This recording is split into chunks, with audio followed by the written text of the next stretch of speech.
ان کی قبر کے اوپر بیر کے درخت ہے، وہاں کے بیر اتنے مشہور ہیں کہ ہم سب کے اکابر میں حضرت شیخ الحدیث مولانا محمد زکریا صاحب رحمۃ اللہ علیہ، حضرت حافظ ضامن شہید کی قبر کے اوپر جو بیر کا درخت ہے اس کے بیر منگواتے تھے اور اس کو کھاتے تھے، اور حضرت زندگی کے آخری زمانے میں جب ہجرت کر کے مدینہ چلے گئے تو ہندوستان سے جب کوئی حاجی آتا اور تھانہ بھون میں حضرت حافظ ضامن شہید کی قبر کی بیری پر سے بیر لے کر جاتا تو حضرت شیخ زکریا صاحب رحمۃ اللہ علیہ مدینہ پاک میں بہت خوش ہوتے، اور اخیری زندگی میں بیر حضرت چبا نہیں سکتے تو منہ میں رکھ کے چوستے تھے اور فرماتے تھے کہ حافظ ضامن شہید کی قبر کے اوپر جو بیری ہے اس کے بیر میں سے جنت کا مزہ آتا ہے۔ یہ حضرت شیخ زکریا صاحب کے الفاظ ہیں، اور اس کو منہ میں لے کر حضرت چوستے رہتے تھے۔ اولئک آبائی، یہ ہمارے آبا و اجداد، یہ ہمارے اکابر جنہوں نے اس ملک کی آزادی کی خاطر زبردست قربانیاں دی۔ اور 1857 کے اندر جب اتنی بڑی تعداد میں 5 لاکھ مسلمان شہید اور 55,000 علماء شہید، اور جب انگریزوں کا پورے ملک کے اوپر قبضہ ہو گیا اور بہادر شاہ ظفر کو قید کر کے رنگون لے گئے، اور نظام الدین مرکز کے سامنے ہمایوں کا مقبرہ ہے اس میں پہلے قید کیا گیا، اور قید کر کے بہادر شاہ ظفر کے نوجوان بچوں کو قتل کر کے ان کے سر، ان کی کھوپڑی ایک کھنچے میں رکھی گئی اور اس کے اوپر ایک شاندار کپڑا اوڑھایا گیا، اور دوسرے دن بہادر شاہ ظفر کے سامنے صبح کے اندر وہ کھنچا لے جایا گیا، یہ دھوکہ دینے کے لیے کہ بادشاہ سلامت کا ناشتہ آیا ہے۔ جب بہادر شاہ ظفر نے اس کھنچے کے اوپر سے کپڑا ہٹایا ہے تو دیکھا ان کے نوجوان بیٹوں کے سر اور ان کے چہرے خون سے بھرے ہوئے اس کھنچے میں رکھے ہوئے تھے، تو بہادر شاہ ظفر نے رونے کے بجائے ہمت سے جواب دیا کہ تیموری شہزادے اپنے باپوں کے سامنے سرخ رو ہو کے آیا کرتے ہیں، میں اپنی اولاد کے اس انجام کے اوپر غمگین نہیں ہوں، خوش ہوں کہ میرے بچے شہید ہو گئے، لیکن انہوں نے انگریزوں کی غلامی اختیار نہیں کی اور ان کو قید کر کے رنگون کی جیل میں لے گئے اور وہاں زندگی کے آخری دن گزارے۔ نہ جانے ہمارے کتنے اکابر تھے جن کو انڈمان نکوبار لے جایا گیا اور وہاں کالا پانی کی سزا دی گئی، اس میں سے بہت سے وہی انتقال کر گئے، وہی ان کی قبریں بنی، اور کئی بزرگوں نے سالوں کے سال اس کالا پانی کی سزا بھگتی۔ 1857 میں جب یہ حالات ہوئے تو پھر جب انگریزوں کا پورے ملک کے اوپر مکمل قبضہ ہو گیا تو انگلینڈ سے، جرمنی سے پادریوں کی فوج جماعت کی جماعت پورے ہندوستان میں آئی، اور ان کا ناپاک مقصد یہ تھا کہ اس پورے ملک کے مسلمانوں کو، ہندوؤں کو عیسائی بنا دیا جائے اور اس ملک کو عیسائی اسٹیٹ بنا دے اور پورے ملک کو عیسائیت کے رنگ سے رنگ دے، یہ ان لوگوں کا ناپاک مقصد تھا، اور پورے ملک میں جا بجا چرچ بنائے، عیسائیت کی تبلیغ شروع کر دی اور لوگوں کو مرتد بنانا چالو کیا اور لوگ مرتد ہونے لگے، ایسے حالات کھڑے ہو گئے۔ اس کٹھن حالات کے اندر ہمارے اکابر حضرت حاجی امداد اللہ صاحب مہاجر مکی رحمۃ اللہ علیہ مکہ مکرمہ میں حرم مقدس میں رات رات سجدے میں اللہ کے سامنے روتے، اے اللہ ہندوستان میں اسلام کا کیا ہوگا، اے اللہ ہندوستان میں مسلمان کا کیا ہوگا، یہ انگریز تو پورے ملک کو مرتد بنانا چاہتے ہیں، عیسائی بنانا چاہتے ہیں۔ رات رات روئے، مہینوں کے مہینے روئے، اور پھر ان بزرگوں نے مشورہ کر کے 1866 عیسوی کے اندر دارالعلوم دیوبند کی بنیاد رکھی، اور اس نیت سے بنیاد رکھی کہ اس مدرسے کے اندر ہم اس ملک کو آزاد کرانے کے لیے مجاہدین کو پیدا کریں گے، جو اس ملک کو آزاد کرائیں، انگریزوں کی غلامی سے آزاد کرائیں، اور اس پورے ملک میں ایمان اسلام باقی رہے، اس کی فکر کرنے والے علماء تیار ہو، اس نیت سے 1866 میں بڑے لمبے لمبے سجدے، رونے، اللہ سے مانگنے اور مشورے کے بعد دارالعلوم دیوبند کی بنیاد رکھی۔ اسی دارالعلوم دیوبند سے پھر بڑے بڑے علماء تیار ہوئے، حضرت شیخ الہند مولانا محمود حسن دیوبندی رحمۃ اللہ علیہ، پھر ان کے شاگرد حضرت مولانا محمد الیاس صاحب رحمۃ اللہ علیہ، یہ سب حضرات دارالعلوم دیوبند میں پڑھ کے نکلے۔ ان اکابر نے اس مدرسے کی بنیاد رکھی اس ملک میں ایمان اور اسلام اور دین کو بچانے کے مقصد سے۔ اس کے بعد بھی ہمارے اکابر غافل نہیں رہے۔ دارالعلوم دیوبند کے پہلے عالم اور پہلے شیخ الحدیث حضرت شیخ الہند مولانا محمود حسن دیوبندی رحمۃ اللہ علیہ، اتنے زبردست عالم دین، اتنے زبردست اللہ کے ولی، اتنے بڑے ہندوستان کی آزادی کے ہیرو، عجیب انسان تھے، ایک سنگل باڈی کا انسان، لیکن دل کے اندر اللہ کی محبت، امت کا فکر اور قرآن ایسا کہ 1878 سے لے کر 1916 تک 40 سال مکمل اس ملک کی آزادی کے خاطر حضرت نے قربان کر دی۔ ایک طرف دیوبند میں بیٹھ کر حدیث پڑھاتے، دوسری طرف پورے ملک کی آزادی کی فکروں کو لے کر کے چلتے، اور حضرت نے ریشمی رومال تحریک چروڑ چلائی، جس کے نتیجے میں 1917 کے اندر حضرت شیخ الہند رحمۃ اللہ علیہ اور ان کے 223 ساتھیوں کو گرفتار کیا گیا، اور گرفتار کر کے مالٹا میں لے جا کر کے قید کیا گیا۔ آج ہم فخر کے ساتھ کہہ سکتے ہیں کہ اس ملک کی آزادی کے خاطر اگر کسی کو ہندوستان سے دور یورپ میں لے جا کر اگر جیل کی سزا کی گئی تو وہ ہمارے اکابر حضرت شیخ الہند مولانا محمود حسن دیوبندی، شیخ الاسلام مولانا سید حسین احمد مدنی، حضرت مولانا عبید اللہ سندھی اور حضرت مولانا عزیر گل، حضرت مولانا نافع گل، اس ملک کی آزادی کے یہ وہ ہیرو ہیں کہ جن کو یورپ میں لے جا کر کے جیل کے اندر بند کیا گیا۔ 1917 سے لے کر 1920 تک ان کو وہاں جیل کے اندر سخت سزا دی گئی، اور یورپ کا وہ ایک آئرلینڈ ٹاپو مالٹا جس میں برف ہوتی تھی، حضرت شیخ الہند رحمۃ اللہ علیہ ان کے ساتھیوں کو 3.5 سال تک سخت سزائیں دی گئی۔ ایسی خطرناک سزا دی گئی کہ جس چھوٹی سی کوٹھڑی میں حضرت مدنی کو، حضرت شیخ الہند کو رکھا گیا تھا، اس میں بڑے بڑے زہریلے سانپ انگریز لوگ چھوڑتے تھے۔ بڑے زہریلے سانپ جب آتے تو حضرت شیخ الہند رحمۃ اللہ علیہ حضرت مدنی سے کہتے، حسین احمد الا اللہ الا اللہ، اللہ اللہ کی ضربیں لگانا شروع کرو۔ حضرت مدنی بیٹھ کر کے تسبیح شروع کرتے، لا الہ الا اللہ، اللہ اللہ کی ضرب لگا دے۔ دنیا حیران تھی، انگریز بھی حیران تھے۔ وہ زہریلے سانپ آ کر کاٹنے کے بجائے وہ بھی اپنی فین پر کھڑے ہو کر کے حضرت مدنی کے ساتھ ذکر میں شامل ہو جاتے تھے، کاٹنے کے بجائے۔ اور انگریز لوگ حضرت شیخ الہند رحمۃ اللہ علیہ پر ظلم کرتے کرتے کہتے،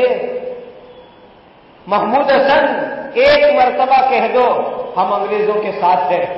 ہم انگریزوں کے مخالف نہیں ہیں، ہم انگریزوں کے غدار نہیں ہیں۔ حضرت کبھی ان کے لیے ایسی بات کہنے کے لیے تیار نہیں ہوئے۔ جب تیار نہیں ہوتے تو عجیب ظلم کیے انگریزوں نے، عجیب ظلم، اور حضرت نے کبھی کسی کو زندگی میں بتایا بھی نہیں۔ بہت گورا اور نورانی بدن تھا۔ جب حضرت کا انتقال ہوا دیوبند کے اندر اور غسل کے لیے جب آپ کے کپڑے مبارک نکالے گئے تو آپ کی پیٹھ کے اوپر کالے کالے نشانات تھے، جو نشان دیکھ کر کے غسل دینے والوں کو رونا آ گیا کہ یہ نشان کیسے، حضرت تو بہت گورے، یہ پیٹھ پر کالے نشان کیسے؟ تو حضرت مولانا سید حسین احمد مدنی رحمۃ اللہ علیہ کو پوچھا گیا تو حضرت نے فرمایا، یہ کالے نشان میرے اور میرے حضرت کے درمیان میں ایک بھید کی بات تھی، میں نے آج تک چھپایا، لیکن آج جب حضرت اب دنیا میں نہیں رہے تو مجھے کہنے میں کوئی حرج نہیں ہے۔ بات یہ تھی کہ جب ہم مالٹا کی جیلوں میں تھے، انگریز آدھی رات پر حضرت کو اٹھاتے